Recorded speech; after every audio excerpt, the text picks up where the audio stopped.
Could you just tell me your name and what you do for a living? Jacob Espinosa, and I'm a full-time real estate investor. Nice. Yeah. Nice. Full time. Sick, dude. For someone just getting started, you recommend wholesaling, buy and hold, or flipping? For just getting started, I definitely recommend wholesaling. It's lower cost of entry, lower risk for the investor, and cash conversion cycle is pretty quick. Sick. What's the most effective lead gen play in 2025? What's working right now? What's working for us the best right now is direct mail. Okay. Yeah, direct mail has been pretty consistent, solid for us, good ROI, and I think it still works really well. Heck yeah, man. What trends are investors sleeping on 2025? Trends investors are sleeping on right now? What's everyone sleeping on that they need to be doing right now?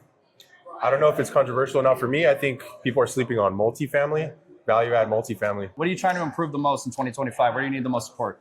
I think I'm trying to improve the most right now and dialing in, tracking more KPIs, being better about tracking marketing KPIs, and just getting better at follow-up systems, plugging those holes and making sure nothing falls through the cracks, get the follow-up down.